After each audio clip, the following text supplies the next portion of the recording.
Sitting in Zazen. Once you are sufficiently prepared, relaxed, and your mind is turned towards the present time and space, it is time to continue with practicing Zazen. The technique that follows will probably be different from what you have expected and certainly sound a lot easier. Don't let this simplicity deceive you. Previously unknown depths of awareness and understanding might be achieved just by following the simple guide outlined below. Sit comfortably, with a straight back. The preferred sitting position is with crossed legs, sitting on a small pillow. Choose a pillow, or pillows as high as necessary to maintain a straight and upright posture. There are many ways to sit cross-legged, some are easier, while others might prove more challenging. Usually cross-legged sitting is preferred for the stability it offers. It is important to sit in a position which you can maintain for the full length of your practice, without experiencing too much discomfort. Until you learn to comfortably sit in a cross-legged position, you might start with sitting on a chair. It is important not to be distracted by the discomfort you experience, so do not force cross-legged sitting until you practiced enough to maintain that position without too much strain. Practice cross-legged sitting daily, if you are interested in learning Zen meditation, but do not force your advancement. Give your body time to accommodate to this new challenge. Your hands should be resting on your lap, palms facing upwards, your right hand partly covering your left from underneath, your thumbs touching over the resting hands, forming an oval shape. This hand position is called the cosmic mudra in Zen tradition. You should keep this mudra hand position in front of your belly, just below the belly button. This should help you keep your focus there and on your breathing during your practice. The area below your navel, or rather the area behind this point, inside your body, coinciding with your center of gravity, is also known as the lower dantian in Chinese tradition, regarded as the center or garden of energy. You may leave some soothing music on if the environment is too noisy, but you would preferably be in silence. You can close your eyes, it may help, especially when you are just starting, although this is not required. You can keep your eyes open, or half open. Keeping the eyes half open is the most traditional way of practice. Advanced practitioners, who meditate for a great length of time at once, prefer not to close their eyes. Keeping the eyes open helps to maintain awareness and not to drift off, or fall asleep. If you chose to keep your eyes open, or half open, find a spot, not far in front of you, and focus your gaze on the floor. Alternatively, you may choose to stare at the wall. Make sure, whatever direction you are looking, is free of distracting vivid colors, images, or objects. If your eyes are closed and you feel you are drifting away, just open your eyes to bring your mind back to the present. Once you've regained your focus, you can close your eyes again, or keep them open if it helps, as you see fitting. Start breathing consciously, use abdominal breathing, at any level. If you are not sure what this means, please read the relevant chapter in this book. Do not try to control your breathing, unless you are only just learning the abdominal breathing technique. Do not try to slow it down or forcibly breathe evenly, just breathe as you normally would. Remember, there is no good or bad way of breathing. Pay attention to your breathing and observe it closely, without attempting to change it. Notice how your breathing will change by itself. Concentrate on either your nose, as you feel the air on your nostrils, or focus on your belly button, or the region just underneath it, rise and fall as you breathe. Traditionally, focusing on the abdominal region would be most advisable, but focusing on the nostrils should be fine, especially for beginners.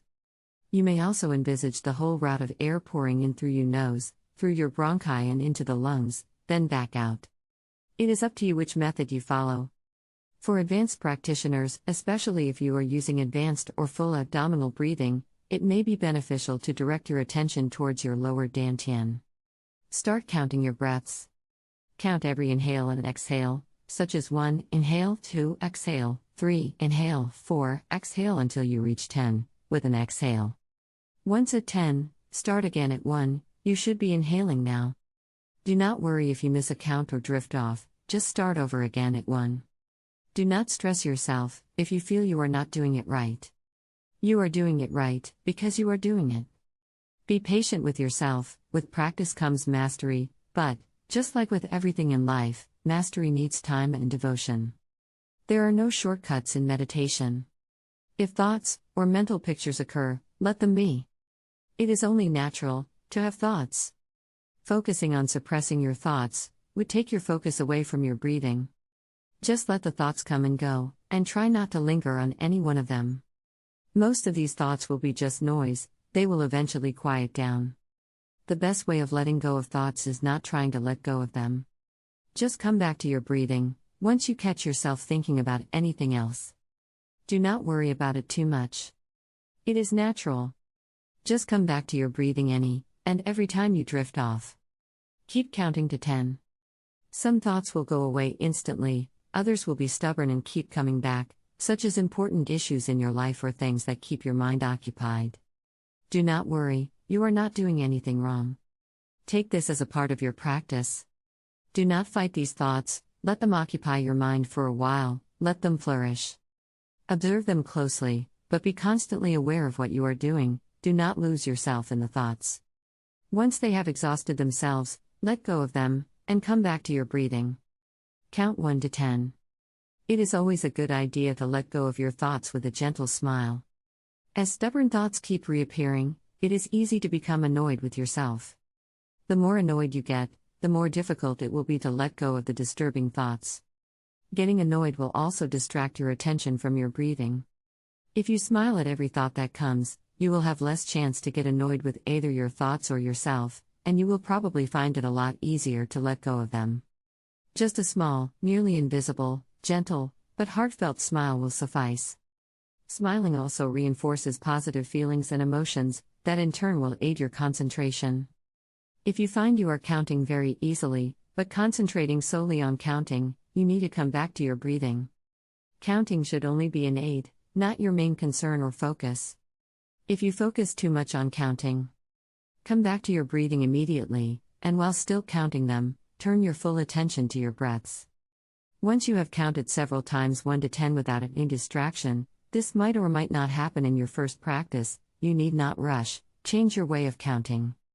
If counting each inhale and exhale separately becomes effortlessly easy, you may combine one inhale and exhale as the count of 1. The next inhale and exhale is the count of 2, and so on once again, up to 10. Count like this: 1, inhale, then exhale, 2, inhale, then exhale, 3, inhale, then exhale, until you reach 10. Then start again at 1. Here the same principles apply. Do not worry about anything. Thoughts are natural and will occur. Just let them be and let them go. Come back to counting your breaths and focusing mainly on the breaths themselves, without considering them further.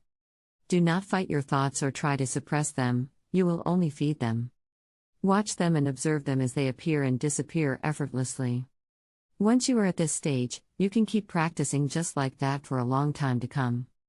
Many would never go beyond this level, and it is perfectly fine.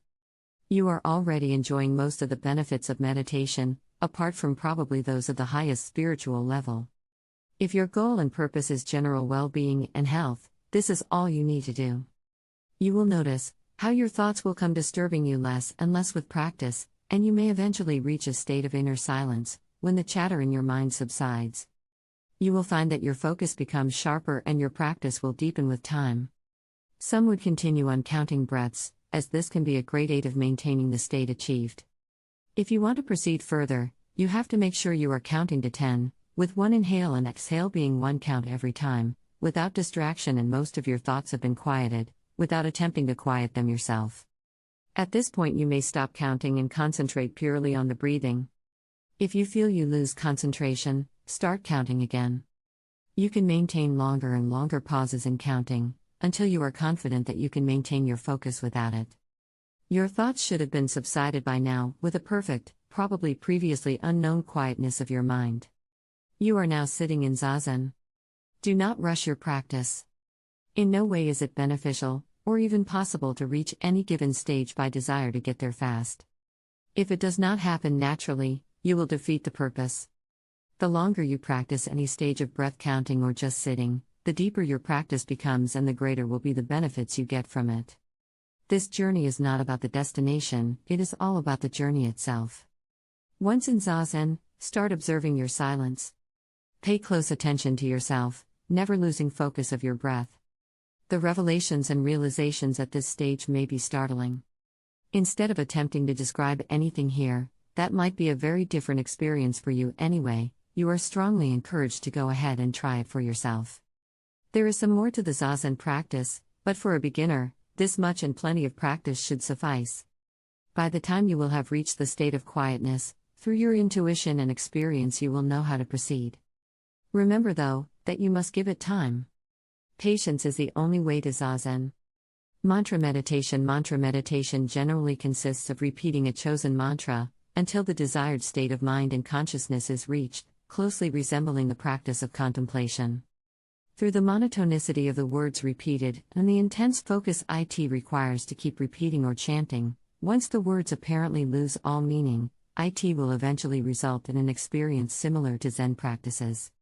Mantra meditation is closely related to contemplation, as the practitioner would often recite texts of philosophical, religious or spiritual importance.